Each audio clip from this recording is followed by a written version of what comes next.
श्री गणेशाय नमः। जय श्री कृष्ण। राधे राधे। नमस्कार दोस्तों आप सभी को उत्पन्ना एकादशी की हार्दिक शुभकामनाएं। ईश्वर आप सभी के व्रत और उपवास स्वीकार करे, आप सभी की सारी मनोकामनाएं पूर्ण हो। दोस्तों आज इस वीडियो में मैं आपको सुनाने वाली हूँ उत्पन्ना एकादशी की पवित्र एवं पावन कथाएं। तो चलिए दोस्तों कथा शुरू करें। दोस्तों उत्पन्ना एकादशी का व्रत मार्गशीर्ष मास के कृष्ण पक्ष के एकादशी तिथि के दिन रखा जाता है, जिस वजह से इस एकादशी का नाम उत्पन्ना एकादशी पड़ा। दरअसल उत्पन्ना एकादशी के दिन मूल नामक असुर का वध माता एकादशी ने किया था।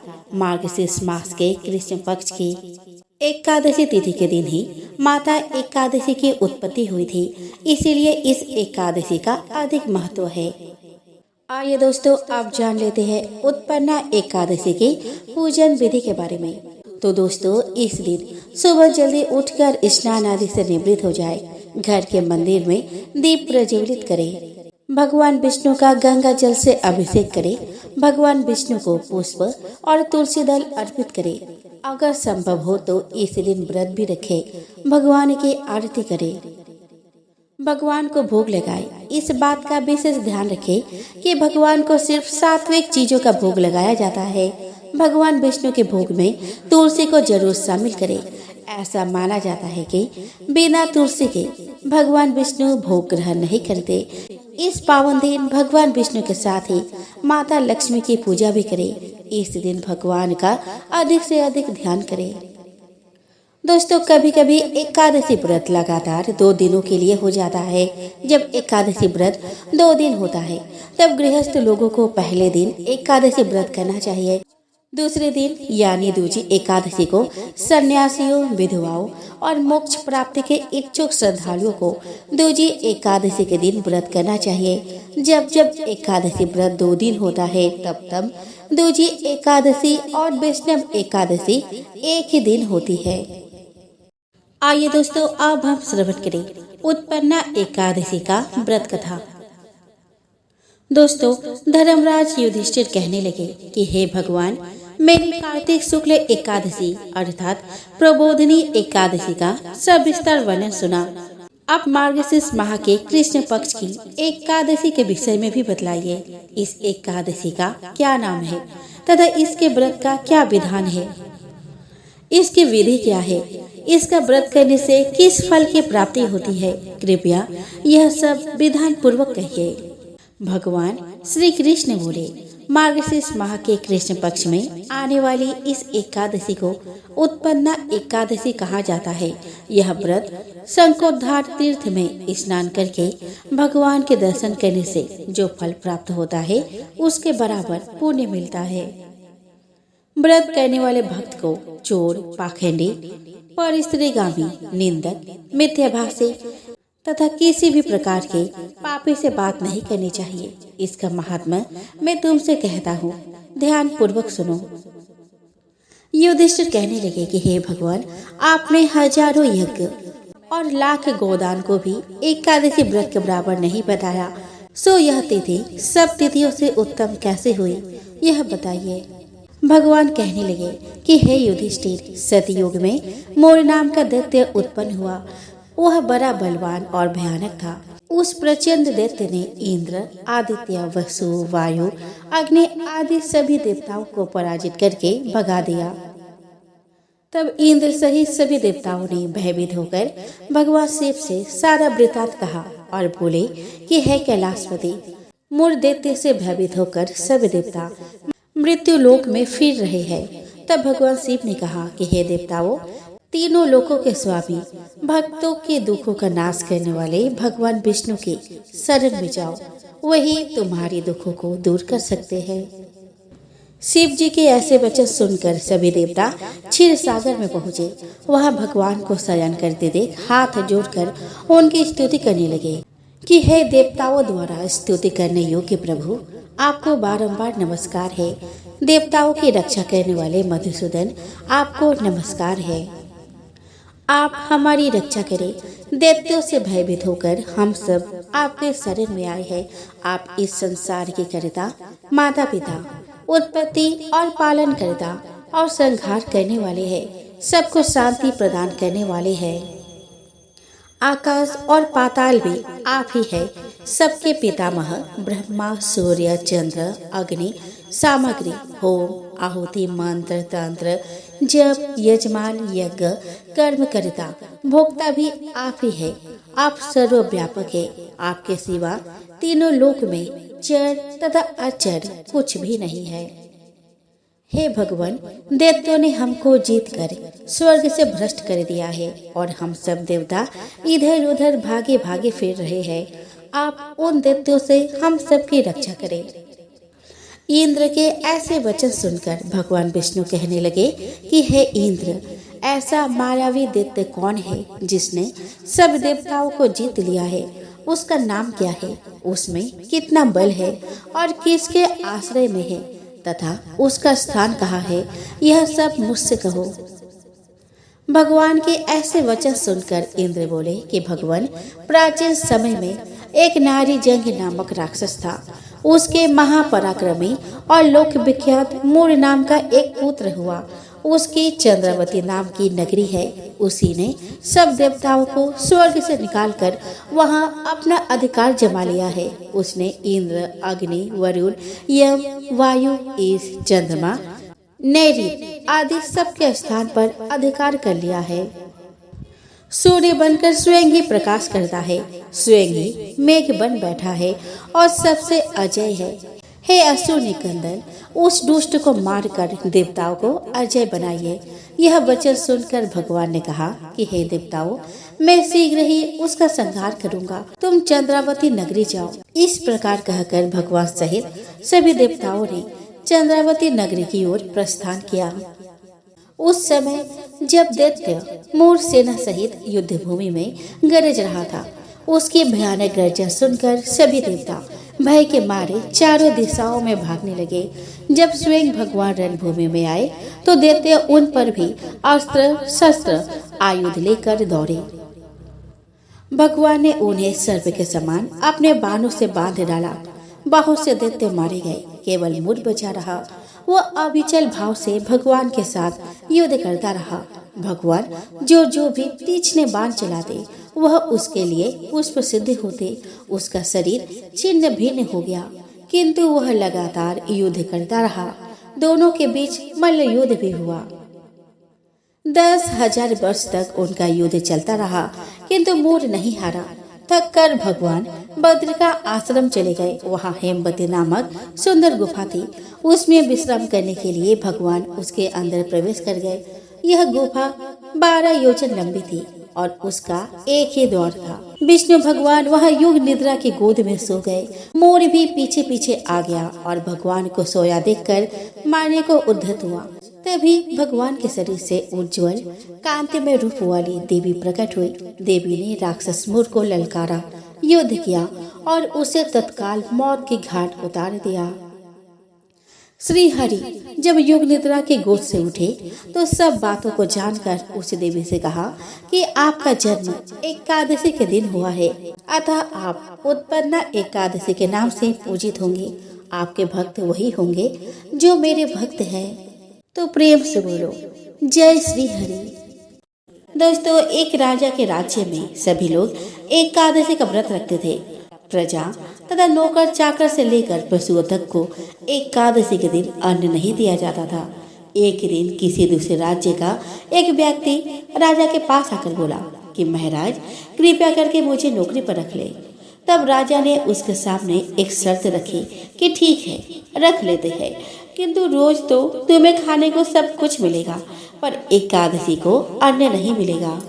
उस व्यक्ति ने उस रात हाँ कर ली, पर एकादशी के दिन जब उसे फलहार का सामान दिया गया तो वह राजा के सामने जाकर गिड़गिड़ाने लगा, महाराज, इससे मेरा पेट नहीं भरेगा, मैं भूखा ही मर जाऊंगा, मुझे अन्न दे दो।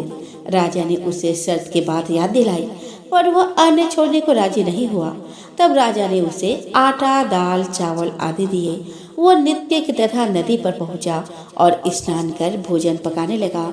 जब भोजन बन गया तो वह भगवान को बुलाने लगा कि आओ भगवान, भोजन तैयार है।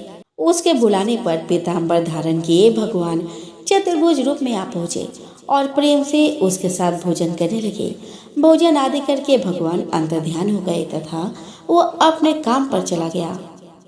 15 दिन बाद अगली एकादशी को वह राजा से कहने लगा कि महाराज, मुझे 2 गुना सामान दीजिए। उस दिन तो मैं भूखा ही रह गया। राजा ने कारण पूछा तो उसने बताया कि हमारे साथ भगवान भी खाते हैं, इसलिए हम दोनों के लिए ये सामान पूरा नहीं होता। यह सुनकर राजा को बड़ा आश्चर्य हुआ। वह बोला कि मैं नहीं मान सकता कि भगवान तुम्हारे साथ खाते हैं। मैं तो इतना व्रत रखता हूँ, पूजा करता हूँ, पर भगवान ने मुझे कभी दर्शन नहीं दिए। राजा की बात सुनकर वह बोला कि महाराज, यदि विश्वास ना हो तो साथ चलकर देख ले। राजा एक पेड़ के पीछे छिपकर बैठ गए। उस व्यक्ति ने भोजन बनाया तथा भगवान को शाम तक पुकारता रहा, परंतु भगवान न आए। अंत में उसने कहा कि हे भगवान, यदि आप नहीं आए तो मैं नदी में कूदकर प्राण त्याग दूंगा। लेकिन भगवान नहीं आए। तब वह प्राण त्यागने के उद्देश्य से नदी की तरफ बढ़ा। प्राण त्यागने का उसका दृढ़ इरादा जानकर शीघ्र ही भगवान ने प्रकट होकर उसे रोक लिया और साथ बैठकर भोजन करने लगे। खा पी कर वे उसे अपने विमान में बैठाकर अपने धाम को ले गए। यह देखकर राजा ने सोचा कि व्रत उपवास से तब तक कोई फायदा नहीं होता जब तक मन शुद्ध न हो। इससे राजा को ज्ञान मिला और वह भी मन से व्रत उपवास करने लगा और अंत में स्वर्ग को प्राप्त हुआ। एक राजा था, उसके राज्य में प्रजा सुखी थी। एकादशी को कोई भी अन्न नहीं बेचता था, सभी फलाहार करते थे। एक बार भगवान ने राजा की परीक्षा लेनी चाहिए। भगवान ने एक सुंदरी का रूप धारण किया तथा सड़क पर बैठ गए। तभी राजा उधर से निकला और सुंदरी को देखकर चकित रह गया। उसने पूछा कि हे सुंदरी, तुम कौन हो और इस तरह यहाँ क्यों बैठी हो? तब सुंदर स्त्री बने भगवान बोले कि मैं निराश्रिता हूँ, नगर में मेरा कोई जान पहचान नहीं है, किससे सहायता मांगो? राजा उसके रूप पर मोहित हो गया था। वह बोला, तुम मेरे महल में चलकर मेरी रानी बनकर रहो। सुंदरी बोली कि मैं तुम्हारी बात मानूंगी, पर तुम्हें राज्य का अधिकार मुझे सौंपना होगा। राज्य पर मेरा पूर्ण अधिकार होगा। मैं जो भी बनाऊंगी तुम्हें खाना होगा। राजा उसके रूप पर मोहित था, अतः उसके सभी शर्तें स्वीकार कर ली। अगले दिन एकादशी थी। रानी ने हुक्म दिया कि बाजारों में अन्य दिनों की तरह अन्न बेचा जाए। उसने घर में मांस, मछली आदि पकवाए और परोसकर राजा से खाने के लिए कहा। यह देखकर राजा बोला कि रानी, आज एकादशी है, मैं तो केवल फलहार ही करूँगा। तब रानी ने शर्त की याद दिलाई और बोली, या तो खाना खाओ, नहीं तो मैं बड़े राजकुमार का सिर काट दूंगी। राजा ने अपनी स्थिति बड़ी रानी से कही तो बड़ी रानी बोली कि महाराज, धर्म ना छोड़े, बड़े राजकुमार का सिर दे दे। पुत्र तो फिर मिल जाएगा, पर धर्म नहीं मिलेगा। इसी दौरान बड़ा राजकुमार खेल कर आ गया। माँ की आंखों में आंसू देखकर वह रोने का कारण पूछने लगा तो माँ ने उसे सारी स्थिति बता दी। तब वह बोला कि मैं सिर देने को तैयार हूँ, पिताजी की धर्म की रक्षा होगी और जरूर होगी। राजा दुखी मन से राजकुमार का सिर देने को तैयार हुआ तो रानी के रूप से भगवान विष्णु ने प्रकट होकर असली बात बताई कि राजन, तुम इस कठिन परीक्षा में पास हुए। भगवान ने प्रसन्न मन से राजा से वर मांगने को कहा तो राजा बोला, आपका दिया हुआ सब कुछ है, हमारा उद्धार करे। उसी समय वहाँ एक विमान उतरा।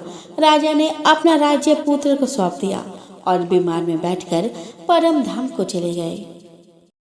दोस्तों, एक गांव में एक गरीब बुढ़िया रहती थी। उसका अपना सगा कोई नहीं था। वह दिन रात कान्हा जी के भक्ति में लीन रहा करती थी और रोज सुबह गंगा स्नान करने जाती थी। उस निर्धन बुढ़िया की भक्ति से भगवान कृष्ण बहुत ज्यादा खुश थे और वह खुद उसके कुटिया की खिड़की पर एक कटोरी में खिचड़ी रखकर रोज चले जाते थे, जिसे कि वह बुढ़िया नहाकर आने के बाद खा लेती थी। बरसों तक यह सिलसिला चलता रहा, लेकिन उसके पड़ोसन को इस बात की काफी जलन थी। एक दिन जब बुढ़िया नहाने गई थी और कृष्ण जी उसके घर की खिड़की पर खिचड़ी रख कर गए, तो वह दुष्ट पड़ोसन ने वो खिचड़ी का कटोरा घर के पिछवाड़े फेंक दिया। जब गंगा स्नान के बाद बुढ़िया घर लौटी तो उसे वह कटोरा नहीं मिला। बुढ़िया बहुत दुखी हुई और भूखी ही रह गई। पड़ोसन यह सब देखकर बहुत खुश हुई, लेकिन जहाँ उसने खिचड़ी फेंकी थी वहाँ एक तुलसी का पौधा उगाड़ा। एक बार उस राज्य की रानी बाहर टहल रही थी, तब उसका ध्यान उस तुलसी के पौधे पर पड़ा।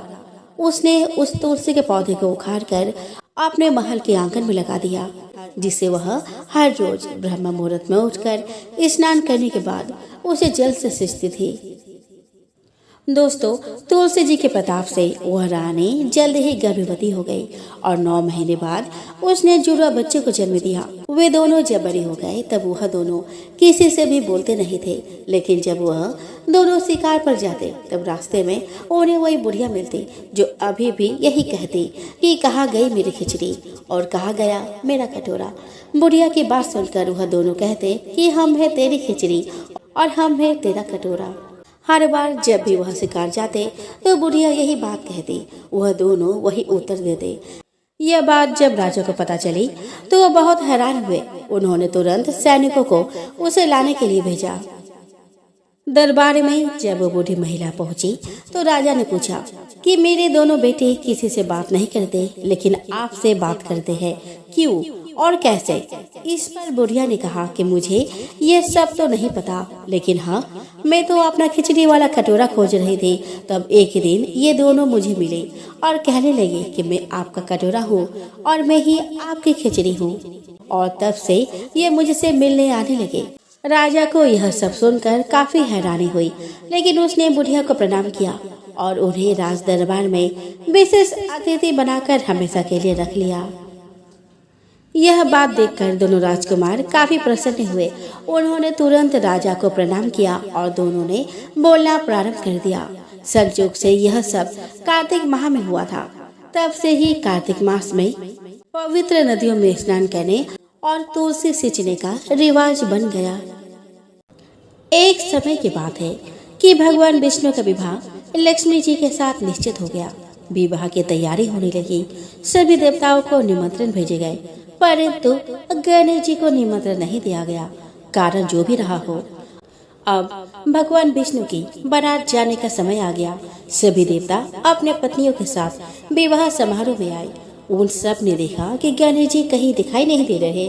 तब वे आपस में चर्चा करने लगे कि क्या गणेश जी को नहीं न्योता है या स्वयं गणेश जी नहीं आए हैं। सभी को इस बात पर आश्चर्य होने लगा। तभी सबने विचार किया कि विष्णु भगवान से ही इसका कारण पूछा जाए। विष्णु भगवान से पूछने पर उन्होंने कहा कि हमने गणेश जी के पिता भोलेनाथ महादेव को नेवता भेजा है। यदि गणेश जी अपने पिता के साथ आना चाहते हैं तो आ जाते, अलग से नेवता देने की कोई आवश्यकता भी तो नहीं थी। दूसरी बात यह है कि उनको 1.25 मन मूंग, 1.25 मन चावल, 1.25 मन घी और 1.25 मन लड्डू का भोजन दिन भर में चाहिए। यदि गणेश जी नहीं आएंगे तो कोई बात नहीं, दूसरे के घर जाकर इतना सारा खाना पीना अच्छा भी तो नहीं लगता। इतनी वार्ता कर ही रहे थे कि किसी एक ने सुझाव दिया कि यदि गणेश जी आ भी जाए तो उनको द्वारपाल बनाकर बैठा देंगे कि आप घर का ख्याल रखना। आप तो चूहे पर बैठकर धीरे धीरे चलोगे तो बारात से बहुत पीछे रह जाओगे। यह सुझाव भी सबको पसंद आ गया, तो विष्णु भगवान ने भी अपनी सहमति दे दी। होना क्या था, इतने में गणेश जी वहां आ पहुंचे और उन्होंने समझा बुझाकर घर की रखवाली करने बैठा दिया। बारात चल दी। तब नारद जी ने देखा कि गणेश जी तो दरवाजे पर ही बैठे हुए हैं, तो वे गणेश जी के पास गए और रुकने का कारण पूछा। गणेश जी कहने लगे कि विष्णु भगवान ने मेरा बहुत अपमान किया है। नारद जी ने कहा कि आप अपने मूषक सेना को आगे भेज दे तो वह रास्ता खोद देगी, जिससे उनके वाहन धरती में धंस जाएंगे। तब आपको सम्मान पूर्वक उनको बुलाना ही पड़ेगा। अब तो गणेश जी ने भी अपनी मूषक सेना जल्दी से आगे भेज दी और सेना ने जमीन खोखली कर दी। जब बारात वहां से निकली तो रथों के पहिए धरती में धंस गए। लाख कोशिश करे परंतु पहिए नहीं निकले। सभी ने अपने अपने उपाय किए परंतु पहिए तो नहीं निकले, बल्कि जगह जगह से टूट गए। किसी की समझ में नहीं आ रहा था कि अब करे तो क्या करे। तब नारद जी ने कहा कि आप लोगों ने गणेश जी को अपमान करके अच्छा नहीं किया। यदि उन्हें मना कर लाया जाए तो आपका कार्य सिद्ध हो सकता है और यह संकट टल सकता है। शंकर भगवान ने अपने दूत नंदी को भेजा और गणेश जी को लेकर आए। गणेश जी का आदर सम्मान के साथ पूजन किया। तब कहे रथ के पहिए निकले। अब रथ के पहिए निकल तो गए परंतु वे टूट फूट गए, तो उन्हें सुधारे कौन। पास के खेत में ही एक खाती काम कर रहा था। उसे बुलाया गया। खाती अपना कार्य करने से पहले श्री गणेशाय नमः कहकर गणेश जी की वंदना मन ही मन करने लगा। देखते ही देखते खाती ने सभी पहियों को ठीक कर दिया।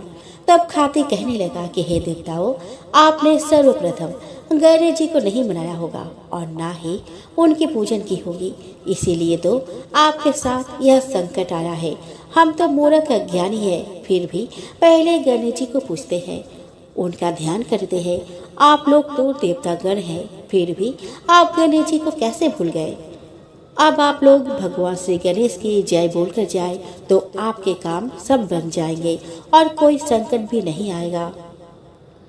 ऐसा कहते हुए बारात वहां से चल दी और विष्णु भगवान का लक्ष्मी जी के साथ विवाह संपन्न करा के सभी सकुशल घर लौटा। एक कसाई भगवान शालिग्राम के भक्त था। उसका नाम सदना था। सदना बहुत ही ईमानदार व भोला था। वह हमेशा भगवान का नाम लेता रहता था और उनकी कीर्तन करता रहता था। यहाँ तक कि वो जब मांस काटता या बेचता तब भी भगवान के नाम का गुणगान करता रहता था। ऐसे ही एक दिन कसाई सदना भगवान का नाम लेते हुए अपने मस्ती में कहीं जा रहा था। तभी अचानक से उसे अपने पैरों में पत्थर का स्पर्श महसूस हुआ। जब उसने नीचे देखा तो वहाँ एक काला पत्थर था। सदना कसाई ने वह पत्थर को यह सोचकर उठा लिया कि वह उसे अपने दुकान में ले जाकर उससे मांस का वजन नापेगा। अगले दिन से कसाई उस पत्थर से मांस तोलने लगा। जो भी आता वह उसी पत्थर से मांस तोल कर देता था। यह कोई मामूली पत्थर नहीं था। इसकी एक खास बात यह थी कि वह जितना भी वजन करना चाहता है वह काला पत्थर भी उतने ही वजन का हो जाता है। समय के साथ साथ उस काले पत्थर की लोकप्रियता धीरे धीरे पूरे गांव में फैलने लगी। जब भी सदना को मांस तोलना होता है वह पत्थर उतने ही वजन का हो जाता है। अगर सदना को 1 किलो मांस तोलना होता तो वह पत्थर 1 किलो का हो जाता और यदि उसे आधा किलो का तोलना होता तो आधा किलो का हो जाता था। इस असाधारण पत्थर को देखने के लिए दूर दूर से लोग आने लगे और सदना के दुकान पर भीड़ बढ़ने लगी। भीड़ बढ़ने की वजह से कसाई सदना का मांस की बिक्री भी बढ़ गई थी। फिर एक दिन धीरे धीरे यह बात एक ज्ञानी ब्राह्मण के पास पहुंची। लेकिन ब्राह्मण ऐसे जगह पर जाना तो नहीं चाहता था जहां पर मांस की बिक्री होती हो। लेकिन उस चमत्कारी और असाधारण पत्थर को देखने की जिज्ञासा ने उसको वहां तक लेकर चली गई। वहां पर पहुंचकर ब्राह्मण दूर से ही सदना कसाई को उस पत्थर से मांस तोलते हुए दिख रहा था और उसने देखा कि किस प्रकार से वह पत्थर आवश्यकता के अनुसार अपना वजन परिवर्तित कर लेता था। यह देखकर ब्राह्मण एकदम आश्चर्यचकित हुआ। यह देख ब्राह्मण सदना कसाई के पास गया तो सदना ब्राह्मण को देखकर बहुत आश्चर्यचकित हुआ और साथ ही साथ सदना बहुत प्रसन्न भी हुआ। फिर सदना ने ब्राह्मण का नम्र भाव से स्वागत किया और ब्राह्मण को बैठने के लिए कहा। फिर सदना ने उस ब्राह्मण को उसके दुकान पर आने का कारण पूछा तो ब्राह्मण ने बताया कि वह उस काले पत्थर को देखने आया है। ब्राह्मण ने बताया कि यह कोई मामूली पत्थर नहीं है, यह भगवान शालिग्राम जी है। ब्राह्मण क्रोधित होकर कहते हैं कि भगवान शालिग्राम जी को मांस के साथ रखना बहुत बड़ा पाप है। सदना बहुत ही सरल और भोले स्वभाव का इंसान था और यह सुनकर उसको लगा कि वह अनजाने में बहुत बड़ी गलती कर रहा है। सदना ने ब्राह्मण से क्षमा मांगते हुए कहा कि वह तो ब्राह्मण है, वह शालिग्राम जी को अपने साथ लेकर जाए और उनकी पूजा अर्चना करे। यह कहकर सदना ने उस पत्थर को उस ज्ञानी ब्राह्मण को दे दिया।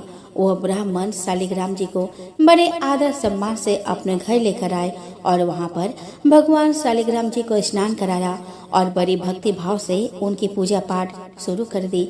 ऐसे ही कुछ दिन बीत गए। एक दिन रात को ब्राह्मण के स्वप्न में भगवान शालिग्राम जी आए और उन्होंने ब्राह्मण से कहा कि वह उसके सेवा भाव से बहुत प्रसन्न हुए हैं, लेकिन तुम मुझे उस कसाई सदना के पास वापस छोड़ाओ। भगवान शालिग्राम कहते हैं कि सदना हमेशा मेरे नाम का गुणगान करता रहता है, जो कि मुझे बहुत अच्छा लगता है, और ऐसे भक्त के लिए मैं कहीं भी रहने को तैयार हूँ। आज सदना कसाई के भक्ति भाव से प्रसन्न होकर साक्षात भगवान शालिग्राम ने सदना के साथ रहने की इच्छा व्यक्त करी। अगले ही सुबह ब्राह्मण भगवान शालिग्राम जी को अपने साथ लेकर उस कसाई सदना के दुकान पर गया और उन्होंने सदना को पूरी बात बताई और भगवान शालिग्राम जी को सदना को सौंप देता है। यह सुनकर सदना बहुत प्रसन्न होता है और मन ही मन में वचन लेता है कि वह आपसे मांस नहीं बेचेगा और वह अपना अधिक से अधिक समय भगवान के नाम लेने और कीर्तन करने में गुजारेगा। दोस्तों, प्राचीन समय की बात है। एक बार एक गांव में एक गरीब ब्राह्मण रहता था। वह ब्राह्मण नियमित रूप से श्री विष्णु का पूजन किया करता था। उसके पूजा भक्ति से प्रसन्न होकर उसे भगवान श्री विष्णु ने दर्शन दिए और ब्राह्मण से अपनी मनोकामना मांगने के लिए कहा। ब्राह्मण ने लक्ष्मी जी का निवास अपने घर में होने की इच्छा जाहिर की। यह सुनकर विष्णु जी ने लक्ष्मी जी की प्राप्ति का मार्ग ब्राह्मण को बता दिया, जिसमें श्री हरि ने बताया कि मंदिर के सामने एक स्त्री आती है जो यहाँ आकर उपले थापती है। तुम उसे अपने घर आने का आमंत्रण देना और वह स्त्री ही देवी लक्ष्मी है। देवी लक्ष्मी जी के तुम्हारे घर आने के बाद तुम्हारा घर धन और धान्य से भर जाएगा। यह कहकर विष्णु जी चले गए। अगले दिन वह सुबह 4 बजे ही मंदिर के सामने बैठ गया। लक्ष्मी जी उपले थापने के लिए आई तो ब्राह्मण ने उनसे अपने घर आने का निवेदन किया।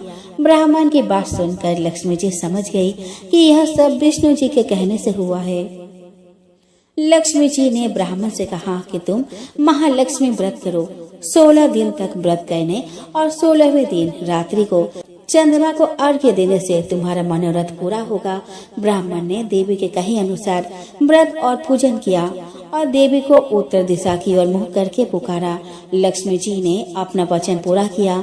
दोस्तों, उस दिन से यह व्रत विधि विधान से करने से व्यक्ति की मनोकामना पूरी होती है। दोस्तों, एक बार एक राज्य में एक राजा रहा करता था। राजा बहुत ही बुद्धिमान और बलशाली था। राजा सदैव अपने प्रजा का बहुत अच्छे से ध्यान रखता था। प्रजा भी अपने राजा को बहुत पसंद करती थी। राजा की 2 बेटियां थी। राजा अपनी दोनों बेटियों से बहुत प्रेम करता था। राजा की छोटी बेटी देखने में बहुत सुंदर और आकर्षक थी और राजा की बड़ी बेटी छोटी बेटी के मुकाबले थोड़ा कम सुंदर थी।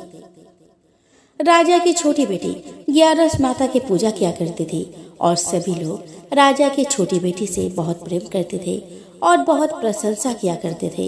राजा भी अपने छोटी बेटी को बड़ी बेटी से अधिक प्रेम करता था, जिस कारण राजा की बड़ी बेटी को अपनी छोटी बहन से बहुत नफरत होने लगी।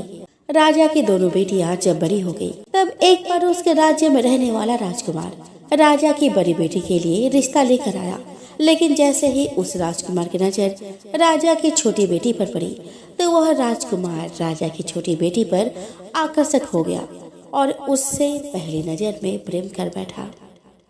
उस राजकुमार ने राजा की बड़ी बेटी के साथ विवाह करने से मना कर दिया और उसने राजा से कहा कि मैं आपकी छोटी बेटी से विवाह करना चाहता हूँ। जिसके बाद राजा की बड़ी बेटी यह देखकर अपने छोटी बहन से बहुत क्रोधित हो गई और राजा की बड़ी बेटी ने अपनी छोटी बहन को अपना सबसे बड़ा दुश्मन मान लिया। राजा की बड़ी बेटी ने अपनी छोटी बहन से बदला लेने का निर्णय लिया, जिसके लिए उसने अपनी छोटी बहन को जान से मारने का प्लान बनाया। राजा की बड़ी बेटी ने अपनी छोटी बहन को मारने के लिए सबसे पहले एक लड्डू में जहर मिलाकर अपनी छोटी बहन को दे दिया और उसको लड्डू खाने के लिए कहा। लेकिन लड्डू खाने के बाद भी छोटी बहन को कुछ नहीं हुआ। बड़ी बहन यह देखकर बहुत आश्चर्यचकित हो गई, लेकिन बड़ी बहन ने हार नहीं मानी। और उसने जब रात में छोटी बहन अपने कमरे में सो रही थी तब एक मटके में सांप रखकर उस कमरे में छोड़ दिया। लेकिन सांप भी छोटी बहन का कुछ नहीं बिगाड़ पाया। जिसके बाद बड़ी बहन ने अपनी छोटी बहन से कहा कि चलो हम लोग कुएं से पानी भर कर लाते हैं, जिसके लिए वो अपनी छोटी बहन को पानी भरने के बहाने कुएं के पास ले गई और उसने अपनी छोटी बहन को कुएं में धक्का दे दिया।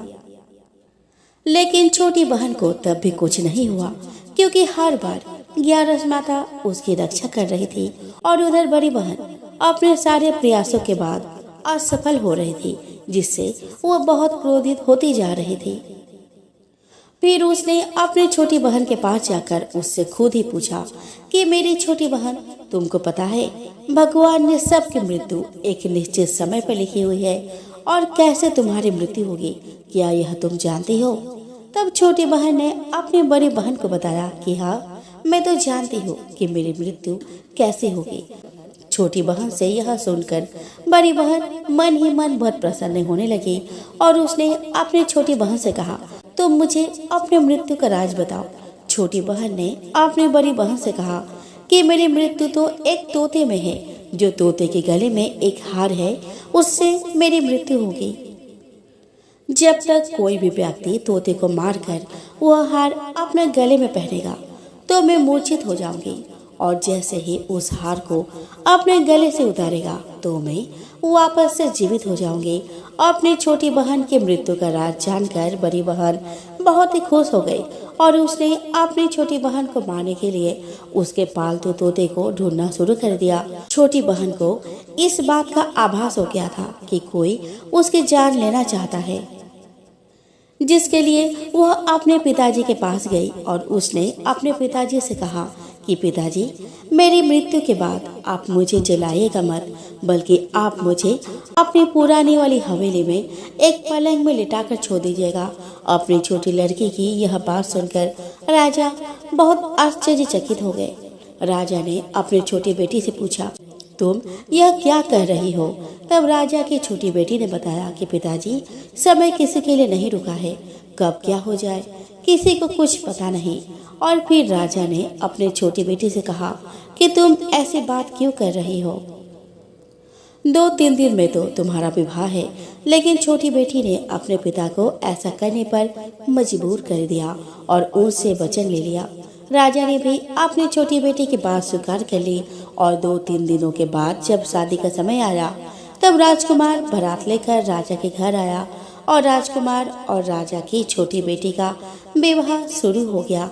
जैसे ही राजा की छोटी बेटी राजकुमार के साथ फेरे लेना शुरू करती है, उसकी बड़ी बहन अपनी छोटी बहन के कमरे में जाकर उसके तोते को पकड़ लेती है और उसको जान से मार देती है। तोते के गले में जो हार था उसको अपने गले में धारण कर लेती है।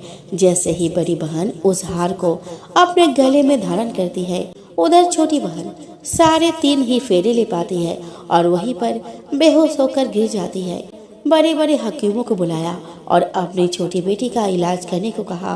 राजा की बात सुनकर वैद्य ने छोटी बेटी को जब चेक किया तो राजा को बताया कि आपकी बेटी ना तो जीवित है और ना ही मरी हुई है। यह मैं ऐसा पहली बार देख रहा हूँ। राजा ने वैद्य और हकीम को यह बात बाहर बताने से मना कर दिया और उनको कहा कि अगर तुमने यह बात किसी को बाहर बताई तो हम तुम्हें फांसी दे देंगे। राजा ने अपनी छोटी बेटी को पुराने महल में जाकर एक पलंग में लटा दिया और वहां पर कुछ सैनिकों को तैनात कर दिया और वापस अपने महल आ गया। राजा की बड़ी बेटी अपने पिताजी के पास आई और कहने लगी कि पिताजी, अगर यह शादी संपन्न नहीं हुई तो आपकी इज्जत का क्या होगा? आप कहे तो मैं आपकी इज्जत बचाने के लिए राजकुमार से शादी करने को तैयार हूँ। जिसके बाद राजा ने अपनी बड़ी बेटी की बात मान ली और राजा ने बड़ी बेटी को छोटी बेटी के कपड़े पहनाकर मंडप में भेज दिया। लेकिन राजकुमार यह जान गया कि वह राजा की छोटी बेटी नहीं है, बल्कि यह राजा की बड़ी बेटी है। लेकिन जब राजकुमार ने शादी से मना किया तो सभी लोगों ने राजकुमार को विवश कर दिया और राजा की बड़ी बेटी से बचे हुए फेरों को संपन्न करा दिया और विवाह करा दिया। जिसके बाद राजकुमार राजा की बड़ी बेटी को अपने महल ले गया। राजकुमार राजा की बड़ी बेटी से ना तो बात करता था और ना उसको पसंद करता था और ना ही उसके आसपास भटकता था। और राजकुमार ने यह फैसला लिया था कि वह अपने प्रेमिका को ढूंढ कर रहेगा और यह जान कर रहेगा कि उसके साथ क्या हुआ है। एक दिन राजकुमार अपने घोड़े पर सवार होकर राजा के पुराने महल के पास पहुंचा। वहां पर उसने कुछ सैनिकों को देखा। महल के पास पहुंचकर राजकुमार ने जब महल को ध्यान से देखा तो वह समझ गया कि यह तो हमारे ससुर जी का महल है। तब राजकुमार ने सैनिकों से पूछा कि तुम लोग यहाँ क्या कर रहे हो और इस महल के अंदर उस पलंग में कौन लेटा है। जिसके बाद सैनिकों ने बताया यहाँ पर राजा की छोटी बेटी लेटी है। यह सुनकर राजकुमार बहुत प्रसन्न हो गया और वह तुरंत अपने प्रेमिका के पास पहुंच गया और उसकी सेवा करने लगा। जैसे ही रात हुई तो राजा की छोटी बेटी उठकर खड़ी हो गई। राजकुमार यह देखकर बहुत खुश हो गया और उसने अपने प्रेमिका से पूछा कि तुम यहाँ क्या कर रही हो, तुम मेरे साथ मेरे घर चलो। राजा की छोटी बेटी ने राजकुमार को सारी बातें बता दी कि मेरी जान एक तोते में बसी थी और मैंने यह बात सिर्फ अपनी बड़ी बहन को बताया था और मुझे पता है कि उसने ही मुझे मारने का प्रयास किया है। उसके पास एक हार है जिसको वह सुबह पहन लेती है और रात को उतार देती है।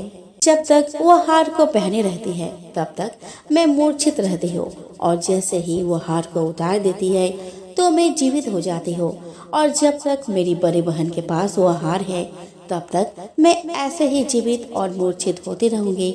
अगर मेरी बड़ी बहन के पास जो हार है वो मेरे हाथ में लग जाए तो मैं हमेशा के लिए जीवित हो जाऊंगी। राजकुमार यह बात सुनकर राजा की छोटी बेटी के पास रहने का निर्णय ले लिया और उसने अपने बचे हुए सारे फेरे उस पलंग में लेटी राजकुमारी की छोटी बेटी के साथ ले लिए और अपना विवाह पूर्ण कर लिया और वह वहीं पर रहने लगा। देखते ही देखते कुछ समय में राजा की छोटी बेटी और राजकुमार की पत्नी पेट से हो गई। एक दिन राजकुमार को किसी काम से बाहर जाना पड़ा। तब छोटी बहन के पेट में बहुत तेजी से दर्द होने लगा। जिसके बाद उसने ग्यारस माता का आह्वान किया। जिसके बाद वहां पर ग्यारस माता प्रकट हुई और उन्होंने अपने भक्तों के दर्द को दूर किया और एक पुत्र की प्राप्ति करवाई। और वहीं पर अचानक से राजकुमार भी आ गए। राजकुमार ने जब ग्यारस माता को देखा तो वह आश्चर्यचकित हो गए और उसने तुरंत माता को प्रणाम किया। और ग्यारस माता ने राजकुमार से कहा, जब तुम्हारा बच्चा 5 वर्ष का हो जाए तुम अपने पत्नी का हार लाकर इसके गले में डाल देना। और देखते ही देखते राजकुमार और राजा की छोटी बेटी का पुत्र 5 वर्ष का हो जाता है। राजकुमार अपने बेटे से कहता है कि बेटा, मैं कुछ काम से बाहर जा रहा हूँ, तुम अपनी माता का ध्यान रखना। यह कहकर वह वहाँ से चला जाता है। राजा को बाहर निकलता देख बड़ी बहन के सैनिक देख लेते हैं और बड़ी बहन को जाकर सारी बातें बता देते हैं। जिसके बाद बड़ी बहन अपनी छोटी बहन के पुत्र को वहाँ से उठवा लेती है और उसको मरवा देती है। छोटी बेटी के पुत्र के 2 टुकड़े करवा देती है। पहला टुकड़ा चक्की के पास छुपा देती है और दूसरा टुकड़ा अपने पलंग के नीचे रख लेती है। अब ग्यारस माता भिखारी का रूप लेकर आती है। ग्यारस माता एक भिखारी का रूप रखकर बड़ी बहन के पास चली जाती है और वहाँ पर भिक्षा मांगने लगती है। बड़ी बहन अपने नौकरों से कहती है कि जाकर भिक्षा दे दो, लेकिन जैसे ही नौकर ग्यारस माता को भिक्षा देने के लिए जाते हैं तो माता उन्हें मना कर देती है और कहती है कि मैं तुम्हारी महारानी से ही भिक्षा लूंगी। जिसके बाद बड़ी बहन स्वयं ही भिक्षा देने के लिए माता के पास आती है। तब माता एक बिल्ली का रूप लेकर उसके कमरे में चली जाती है और वहाँ छोटी बेटी के पुत्र के टुकड़ों को आपस में जोड़ देती है और उसे जीवित कर देती है। उसे वहाँ से ले जाती है। राजकुमार अपने बेटे को लेकर अपने पत्नी के पास जाता है और उसे कहता है कि तुम उसका ध्यान रखना। अगर तुम इस बच्चे का अच्छे से ध्यान रखोगी तो मैं तुमसे बात करूंगा। एक दिन राजकुमार अपने बच्चे से कहता है कि तुम मम्मी से उनके गले का हार मांग लो। जिसके बाद राजकुमार का लड़का अपने मम्मी के पास जाता है और कहता है कि मम्मी, मुझे तुम्हारा हार चाहिए। जो तुमने अपने गले में पहन रखा है। यह सुनकर पहले तो बड़ी बहन बहुत क्रोधित होती है, पर उसको यह याद आता है कि राजकुमार ने कहा था कि अगर मैं इस बच्चे का ध्यान अच्छे से रखूंगी तो वह मुझसे बात करेंगे, जिसके कारण वो हार को उस बच्चे को दे देती है और वह तुरंत हार को ले जाकर अपने पिताजी को दे देता है। और तभी राजकुमार अपने बेटे को लेकर वहां से जाने लगता है और अपनी पत्नी से कहता है कि तुम हमारे लिए खाना बना कर रखना, मैं शाम को आकर तुम्हारे साथ खाऊंगा। और वह अपने बेटे को लेकर वहां से चला जाता है, जिसके बाद वह राजा के पास जाता है और उनको सारी बातें बता देता है। राजा अपने बड़ी बेटी की यह करतूत सुनकर बहुत क्रोधित होते हैं और अपनी परवरिश पर दोष देने लगते हैं और राजकुमार को अपनी छोटी बेटी के साथ रहने का आदेश देते हैं। तो ये रही ग्यारस माता की कहानी।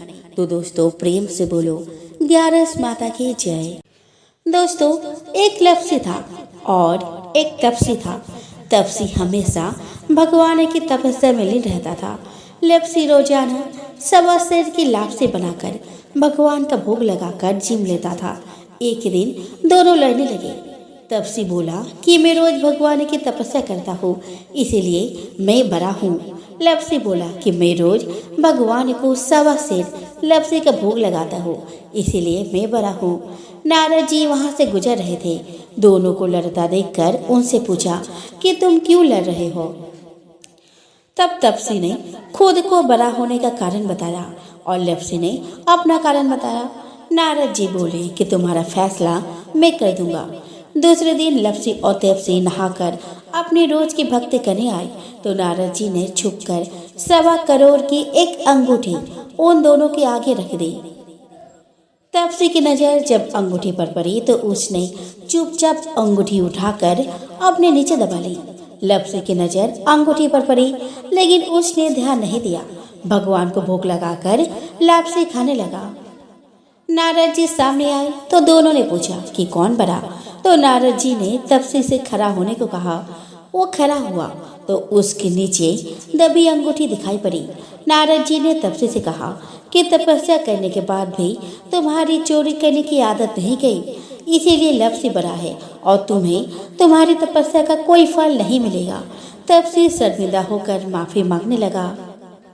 उसने नारद जी से पूछा कि मुझे मेरी तपस्या का फल कैसे मिलेगा। नारद जी ने कहा कि यदि कोई गाय और कुत्ते की रोटी नहीं बनाएगा तो फल तुझे मिलेगा। यदि कोई ब्राह्मण को भोजन करवा कर दक्षिणा नहीं देगा तो फल तुझे मिलेगा। यदि कोई साड़ी के साथ ब्लाउज नहीं देगा तो फल तुझे मिलेगा। यदि कोई दिए से दिया जलाएगा तो फल तुझे मिलेगा। यदि कोई सारी कहानी सुने लेकिन तुम्हारी कहानी नहीं सुने तो फल तुझे मिलेगा। दोस्तों उसी दिन से हर व्रत कथा कहानी के साथ लप्सी तपसी की कहानी भी सुनी और कहीं जाने लगी।